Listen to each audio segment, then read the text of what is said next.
Hello, everyone, and happy Pride Month. Ugh. You'll never, Jesus Christ. I'm glad the pop filter hit those. You'll never guess what just happened. I finally got clearance to hold a Pride celebration at the Daily Telegraph of all places. Me, Brigitte Empire, science and culture correspondent for this cursed newspaper, finally got approval for... Would you nationalise sausages? Oh no, the cursed Anglo vibes alarm is going off again. What is it this time? Are we doing a second Brexit? Did this trans person exist too close to a newspaper columnist? Is it the French again? I always knew it was just a matter of time before the 100 Years' War kicked off again. Well, give me a second to grab my rifle and... What? It's not the French? Then what is it? What could possibly be so important that it warrants interrupting the first ever Daily Telegraph Pride Party? Dan, what? What do you mean Pride is woke now? What does that even mean?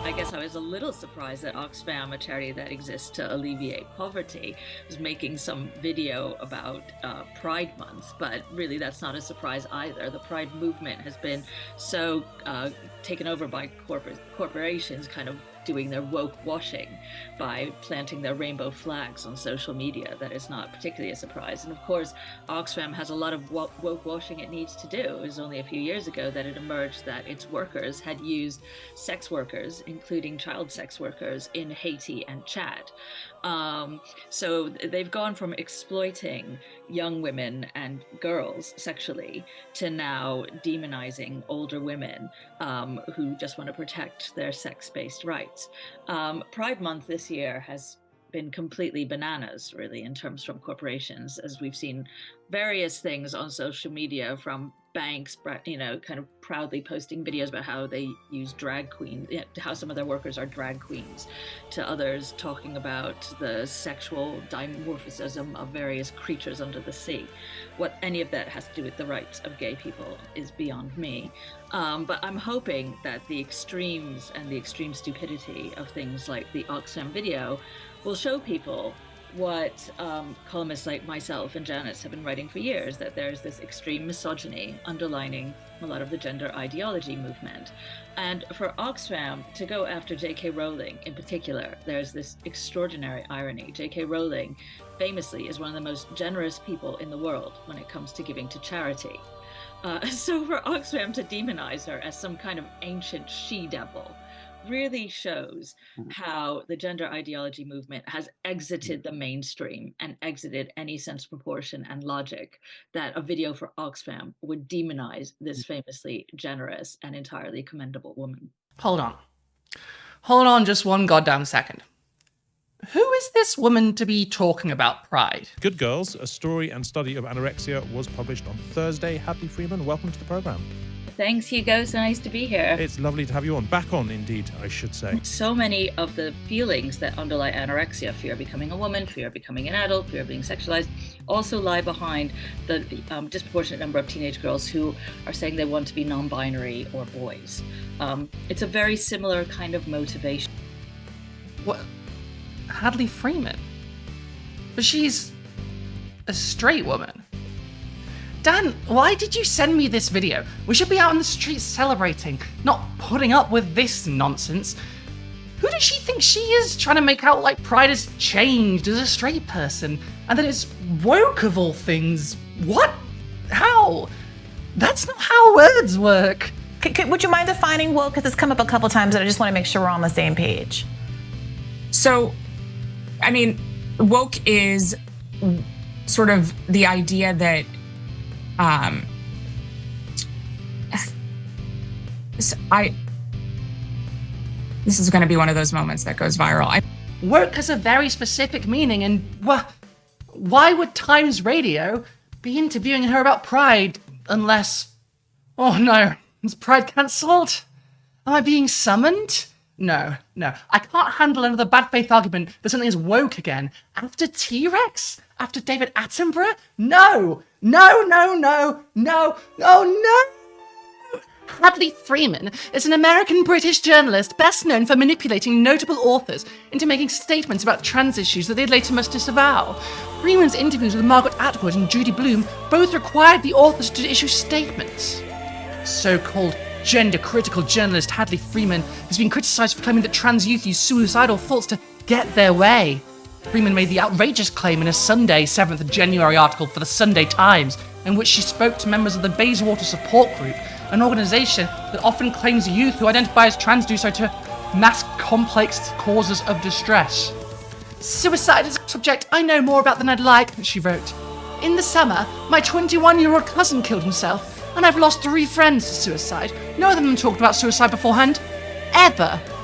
She then further claimed that those trans youth had used suicidal ideation as a threat if their parents didn't help them get sex change hormones or surgery, both of which are unavailable for trans kids in the UK. Suicide threats should always be taken seriously, but it's a cry for help, not a demand for compliance. Hadley Freeman, a former Guardian journalist, says an atmosphere of fear governs the Guardian's approach to covering transgender issues. Freeman claims the newspaper censored her views on women's rights after she was specifically told by upper management not to write about gender issues. In an interview on BBC Radio 4's Woman's Hour, Freeman stated, "I was told I wasn't to write about gender, and that actually women shouldn't write about gender." The journalist said that her managers believe women should not write about gender because it gets too much of a kickback on social media. Freeman added, "I know of multiple reporters who asked if they could interview gender-critical campaigners. I asked about interviewing J.K. Rowling and Martina Navratilova, and were all told no." She also stated, "It's not just The Guardian. This has happened in a lot of progressive places. This feeling of fear that we can't stand up against some of the claims that gender activists make." It was astonishing to me how quickly universities, publishing houses, NHS services, political parties, newspapers and TV networks capitulated to the gender ideologues, who were often not even trans themselves. Mainstream newspapers were suddenly using ideological terms like cis, a term which endorses the highly dubious belief that we all have an innate gender identity, and top surgery, a tiny euphemism for an elective double mastectomy. NHS services would talk about cervix havers, chest feeding, and pregnant people, although prostate havers were notably still men. ITV made a much publicised drama, Butterfly, about a little boy who decided he's a girl because he likes to wear makeup and jewellery, because clearly a boy playing with makeup needs some sort of medical intervention. And what else is a girl but jewellery and lipstick? I don't feel like I've become radicalised because I don't think anything I didn't already think 6 years ago. Yeah, that checks out. I do, however, already feel much better about myself for not just thinking it, but saying it. I've learned that there is something worse than people telling me I'm a bad person, and that is allowing bullies to write the words, to dictate what we can all think, and to define my reality. They might have triumphed over some institutions, but they haven't triumphed over me. It turns out life is much better when you're no longer the good girl. Sorry about that. That was a creative... In this business, we call that a dramatic reading. Now, where was I? Ah, yes. Hadley Freeman is a completely unserious transphobic crank who tries to trick famous people into condemning trans people for a living. You might remember the interview with Handmaid's Tale author Margaret Atwood, where she came off as virulently transphobic. That was Hadley Freeman. The similar article with Judy Blume? That's Hadley Freeman too, a gender-critical feminist who, instead of talking about actual women's issues like the current attacks on abortion rights, rising fascism, or, I don't know, anything, Iran, Hadley Freeman writes, or at least she did write for, the British centre-left in massive scare quotes newspaper The Guardian, about how all trans people are horrible, evil monsters who mutilate children and each other. So naturally, Times Radio, a completely normal and not at all cuckoo banana Cocoa Puffs organisation based in the UK, a similarly completely normal and not all completely falling apart country, brought her on to talk about Pride Month. As a straight woman, a dedicated opponent of trans people, and a newspaper columnist, she's exactly the right person to ask about the current state of pride in the UK and worldwide right now. And while she is right when she talks about the increasing dominance of corporations and corporate interests at Pride, and the empty gesturing of rainbow capitalism during Pride Month, despite none of these corporate entities having any interest in queer liberation, she is mainly doing this to make the point that if Oxfam, a charity for those who don't know, makes a caricature that looks vaguely like J.K. Rowling, like a little bit, that means they hate women. And for some reason, this is because of Pride becoming more corporate, okay, and Pride becoming woke? What? So, Oxfam have been coerced into publishing a cartoon who may or may not be a woman who's actively endangering the lives of trans people, because they're trying to make up for their international crimes. And so, to make up for its gigantic, horrible, and ethical missteps, they've been participating in, what did Hadley Freeman say? Woke washing? And you woke wash yourself to deflect from your sex crimes by, in Freeman's words, demonizing older women. Is demonizing older women woke?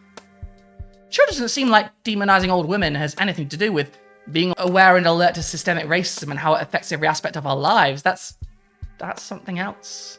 Also, there was something about how Pride has gone insane this year because people have been talking about how some fish can change sex. But that's just true.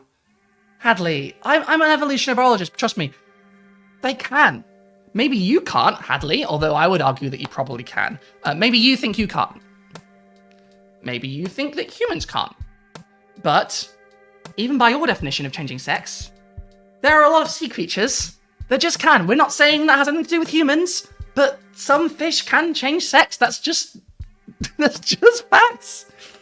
There are a lot of sea creatures that can do that. Just because you're not a fish person doesn't mean that fish people don't have powers that you can't comprehend. I mean, have you seen The Shape of Water? Those fish people aren't just able to change sex at will. They're also sexy. Is this sexy fish man woke? Fuck it. Probably. And she seems to think that companies talking about their workers that are drag queens has nothing to do with the rights of LGBT people.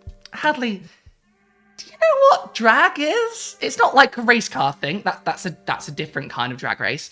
It's an art form that sprung from the LGBT community, specifically from black gender non-conforming queer people. So I suppose, by your definition, it would have to be woke. But it would only not have anything to do with LGBT rights if you seem to think that the only LGBT people that count are those people who have never had any connection whatsoever to the drag scene, which I think would discount, like, at this point, like over 50% of the community. But I don't want to misrepresent Hadley Freeman's words here. So for the record, let's just address how this argument has been shortened for social media rather than going line by line and point by point. Let's do the most simplified, most generous version of her argument, rather than getting into the weeds. And number one, the Pride movement has been so taken over by corporations doing their woke washing by planting their rainbow flags on social media. Number two, Oxfam is woke washing Pride Month. Happy with that, Hadley? I'm assuming you are. Comment on the video if you're not happy. Tell all your friends, subscribe, pay my Patreon. In fact, if you, Hadley Freeman, if you're watching this, if you subscribe to my Patreon, how much do I need to be?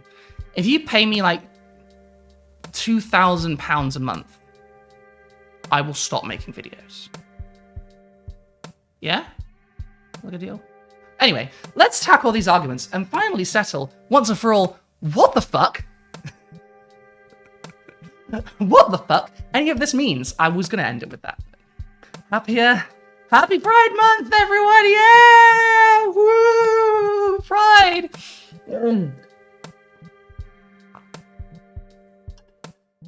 Okay. Once more, with feeling. It's fucking Pride, baby. Look at that head. Non-existent. Is pride woke? Okay. What is woke? What is woke? Baby, no. Well, what would that even mean? Like, could pride ever be woke? Seriously, what would that look like? Like, woke isn't a word that works in this context. And honestly, I've been seeing the take recently that white people shouldn't be using the word woke at all. And honestly, I don't think people are wrong to be thinking that. I think they might have a point. Clearly, we don't know how the fuck to use it.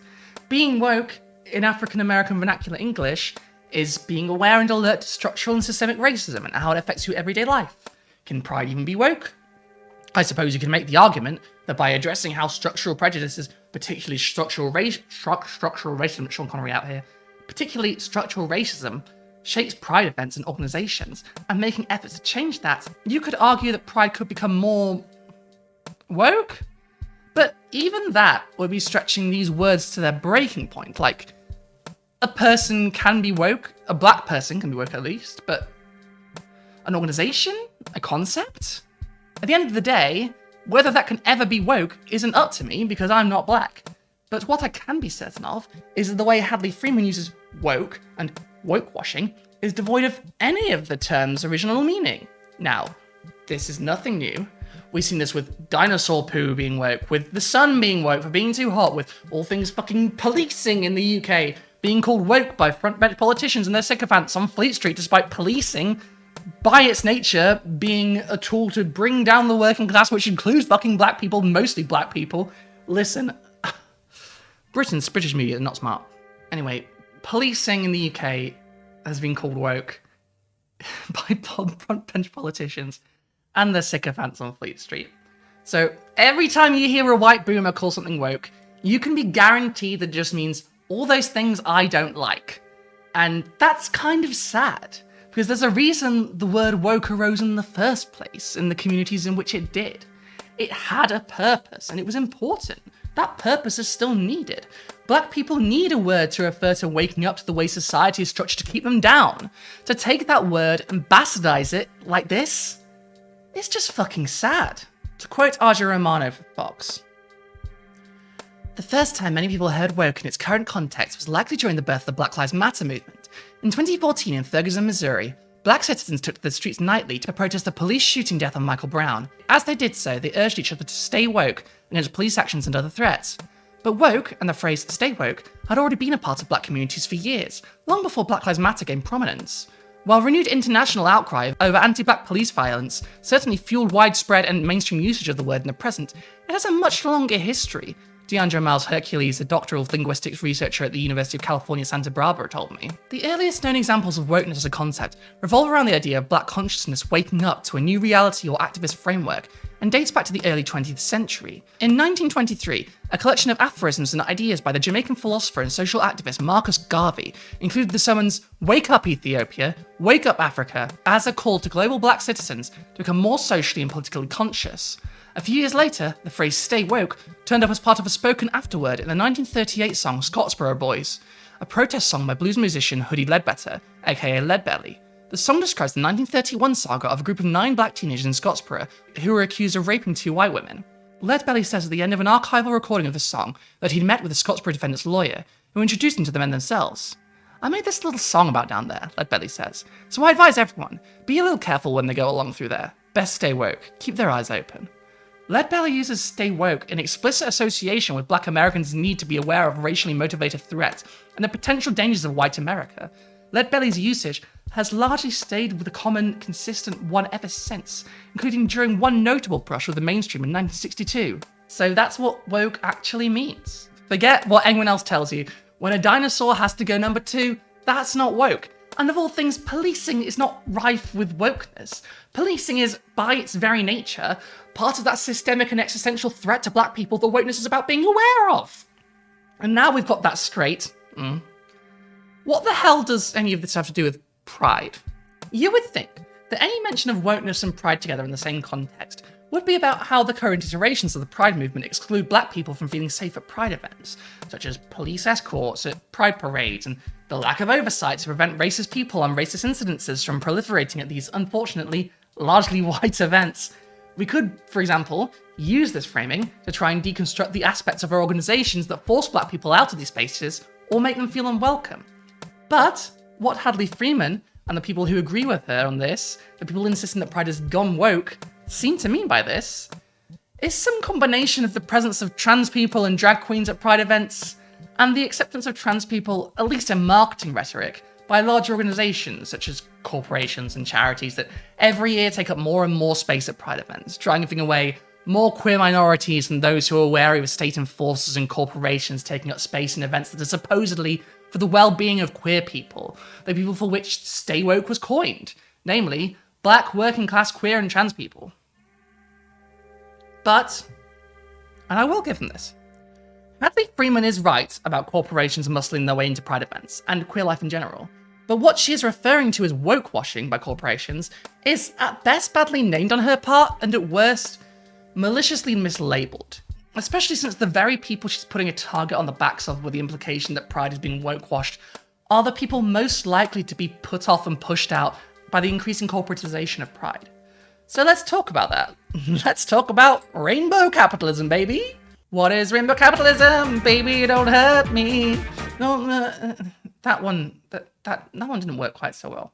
Rainbow capitalism, also called pinkwashing, notably not woke-washing, as Hadley Freeman called it, is a thorn in the side of leftist queer movements the world over.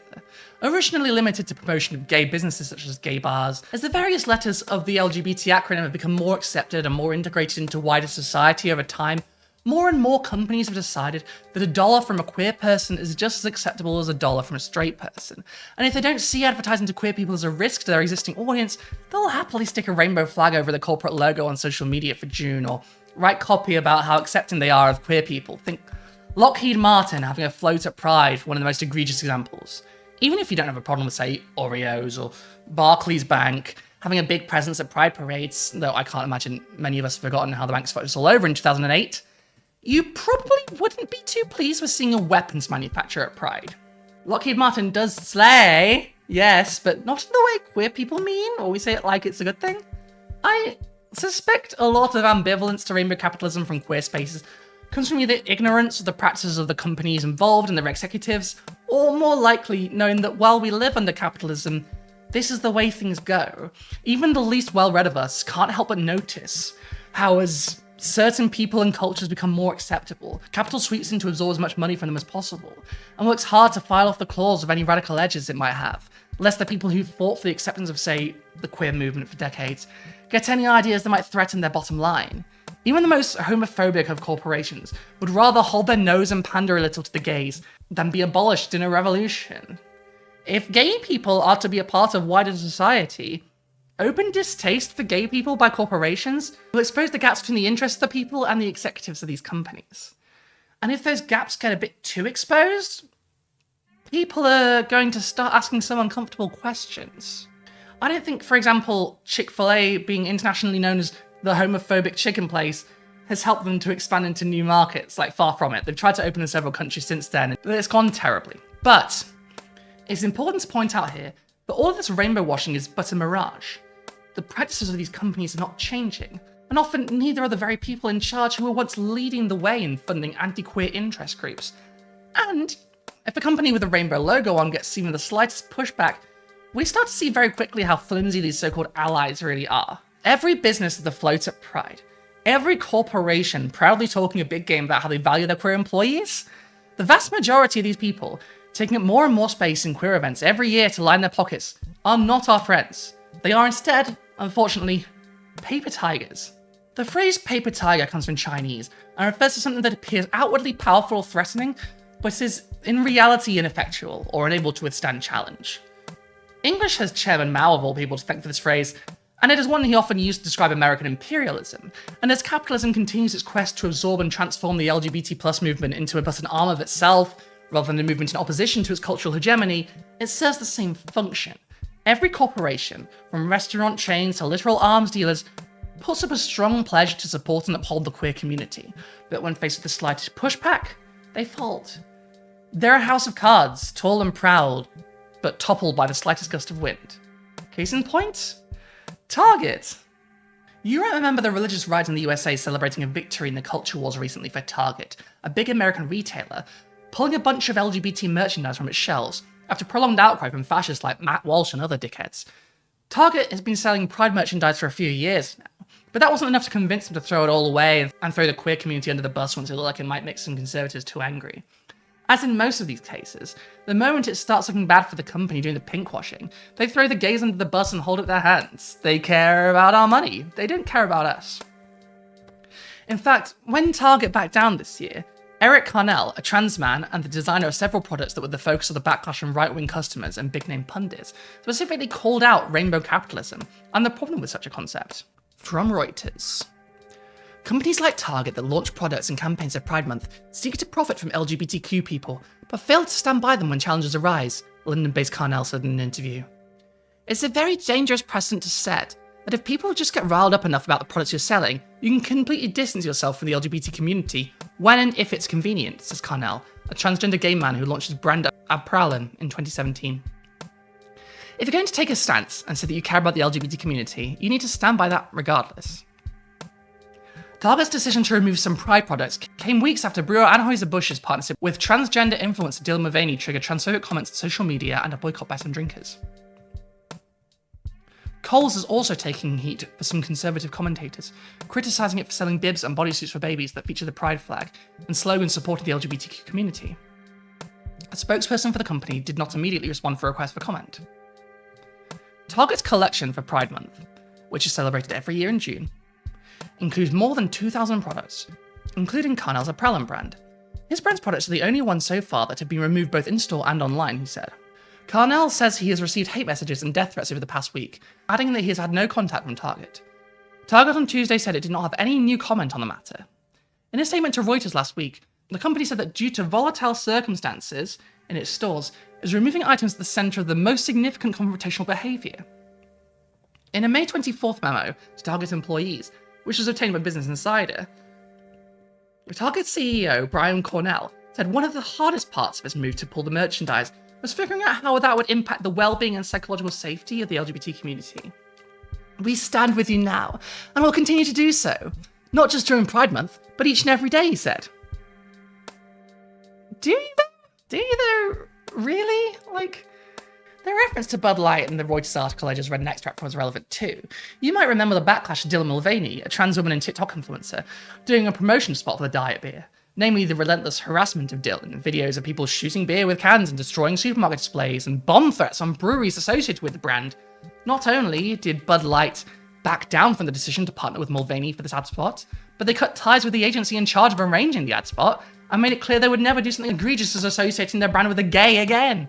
And remember, this is Bud Light. Bud Light, who's drinking that shit? Not me. I'd never drink a beer that sponsored me. So, in a way, Freeman was right about this, but her wording was just wildly off the mark. Corporations are desperate to associate themselves with Pride if they think it will work out for their bottom line, but they're not doing it out of a sense of solidarity with the LGBT community. And that becomes clearer every day this Pride Month, as the far-right attacks on the queer community in the US and beyond continues, and it becomes a riskier move for companies to pinkwash their products for an easy sales boost. Is this woke-washing? Is this woke-washing, though? Well, no. And unless you're washing your car with writings about structural racism, there's probably not a real way it could be. Is it what she means by woke-washing, though? As in her framing, are companies trying to look more enlightened to signal that they're good people so that marginalized audiences will flock to them? I mean, I guess that's their intention, but they're not trying very hard at it. They're not being very successful. I don't think changing your logo to a rainbow is going to fool anyone into thinking you're a friend to the queer community. Sure, it looks, from the outside at least, as if you're obviously not outwardly hostile to us, but in these times of increasing attacks on the community, of shootings, of murders, of laws designed to push us into the closet or worse, that doesn't really count for much. And honestly, most of us, even those of us who aren't skeptical of corporations by default, need more than a rainbow logo to convince us that a company wouldn't stand by and do nothing, while transition is made illegal in the company's home state, for example. You know, as the stakes get higher, the burden of proof for how woke, if we're misusing that word in the same way Hadley Freeman is, a company can be, that's getting higher too. And clearly very few, if any, corporations are willing to step up beyond putting a pride flag in the window and not actively helping put up the gallows. Like, don't get me wrong, the decrease in companies showing their support outwardly is scary because it shows that the culture is getting more homophobic and transphobic, but they were paper tigers. They weren't there for us in the first place. It's going to take it down like that. What help were they? If anything, they're just a weather vane, showing us which way the wind is blowing. You get your stretch metaphors list up here. Paper tigers, weather vanes, house of cards. We're at 3 now. Maybe I'll get another convoluted metaphor by the end. As I pointed out in my video on how companies co-opt the image of trans people for marketing purposes while actively working against our interests, most of the companies changing their logos to rainbows for Pride Month are actively involved in egregious acts against trans people, whether that be excluding trans care from their health insurance schemes, donating to people who are making laws that suppress and endanger our community, preventing trans people from unionizing, actively discriminating against trans employees. It goes on and on. So while pinkwashing is certainly what these companies are trying to do, if we're calling something as lackluster as changing your Twitter logo to a rainbow woke, well, at that point, what isn't? Is writing for The Guardian woke? Because there are a lot of people in the right-wing press who would very enthusiastically tell you that it is. But the person behind these comments wrote for The Guardian for years, so is Hadley Freeman woke? Clearly she used the term as an insult, so she must not think so. So, if not even members of the famously sane and rational British columnist class can't agree on what the term woke means, does it really mean anything at all? Does anything mean anything? Am I real? Are words real? What is reality? Like this Oxfam incident? Hadley Freeman talks about it as if it's the most controversial thing to come out of Oxfam since the legitimate allegations about the misconduct of its employees abroad.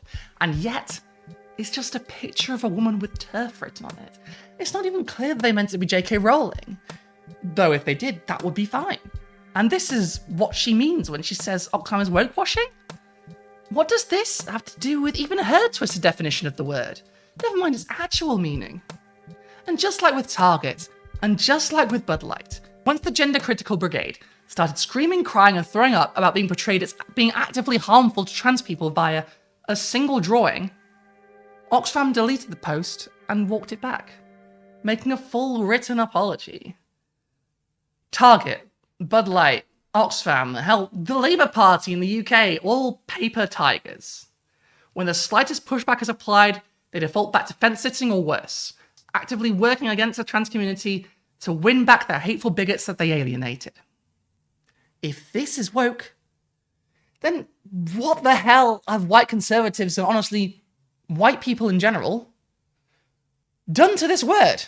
After twisting this concept beyond all recognition, can pride be considered woke?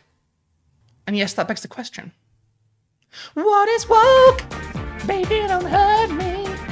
Don't hurt me no more. That's not going to be in tune. That's no way that's in tune. Just forgive me. I have to edit this as well. I have to listen to my own voice saying that. This is not going to be good for anyone. Honestly, trying to answer the question, is pride woke? It's a little bit like trying to describe the concept of blue in plain English without using any other colour to reference. What is blue? Baby, don't hurt me. Well, that's blue. But what is that? Well, it's blue. What is woke? I mean, it had a meaning, but none of the people who are using the word like Hadley Freeman or Matt Walsh or Ben Shapiro actually use it like that. Like, to them, woke has no meaning beyond, I don't like it. If you ask, say, Jordan Peterson what woke was, he might give you some examples, but any actual attempt to answer the question will end up becoming word salad really quickly, because for a lot of these people, woke means something different to each of them. And if you cornered them and got them to describe exactly what they meant by it, you would end up having a moment like this. Would you mind defining woke? Because it's come up a couple times and I just want to make sure we're on the same page. So, I mean, woke is sort of the idea that this is going to be one of those moments that goes viral. To these people, woke is a collection of things that they don't like, that are too left-wing to them. And usually that leans very transphobic, racist, and/or usually both. To them, they know woke when they see it. But that's because they don't have a clear definition of it. It's a feeling that doesn't care about facts. Woke, and its original usage, has a clear and distinct meaning. But if the right-wing ghouls misusing the term for their own ends were to accept woke in its original iteration, they'd have to accept the necessity of its usage. They'd have to accept that structural racism exists, that society is structured in a way that is, from the outset, antagonistic to black people, and even more so for black people who are also disabled, or trans, or sex workers. So they can't accept what woke means. They have to obscure it. They have to shed it of its power and rid it of any coherent meaning. Don't let them. Take the power of the word back. And thanks for watching.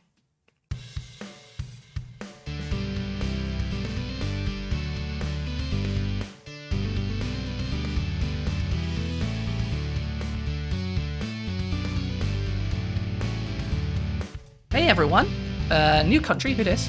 Thank you for... Oh, it's early to fuck up. Thank you so much for everyone who helped me move away from Turf Island, the extremely stable environment of continental Europe. Obviously it's not that stable. The EU is in shambles right now, but Britain is in more shambles. So, you know, I had a conversation with the person from the local area here, and they agreed that Britain was a piece of shit, so clearly it's not just me that's thinking that. Sorry to everyone who's still there. I love you all. I love my family, I love my friends. No hard feelings to you, but I was worried I'd be rounded up and put in the camp.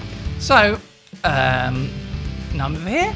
I still don't have a job besides this, so if you want to help me out, you can donate to me on Coffee or sign up to my Patreon, where, if you sign up, you can get early access to all of my videos, get exclusive content such as my full videos of my interviews with Princess Weeks and Rosenkreutz, and if you join my Patreon, I will read your name out at the end of each video. And I will do it however you like. No one's requested anything special yet, which is good, because I just recorded the one where I said people could. So it'd be weird if they had.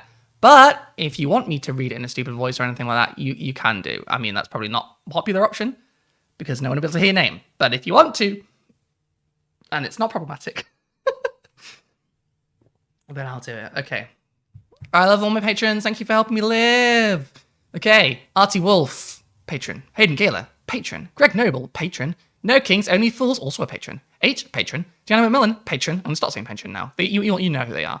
Caroline Reglado, Jenny Linsky, Alexandra Lilly, Jay Peterson, Anne Becerra, Howard Lott, Laura Van Loon, Scarjan, and Joey Cobalt. I love you all. I'm so grateful for you. Like, fucking honestly, like, Jesus Christ. I wouldn't be able to make this move if I didn't know that I have the support of you guys and, you know, the support to keep doing stuff I enjoy. I love writing this stuff. I love researching and writing without the pressure of, you know, maybe you don't know. Well, that video's coming up. When the academia video comes up, you'll know what I'm talking about. Anyway, I love you. You mean the world to me. Your support means the world to me. Please, if you feel good about this video or anything that I put out, or if you just, you know, you think I look poor, you think I look like I need some money. I'm wearing a fucking dress with the British flag on it, so clearly I'm not doing that well if I have to pretend to be a patriot for money. You can throw money at me. I would like that. We live under capitalism, so until the great... I'm not allowed to say that on YouTube. Anyway, thank you. See you next time. Grandpa's feeling a little frisky today.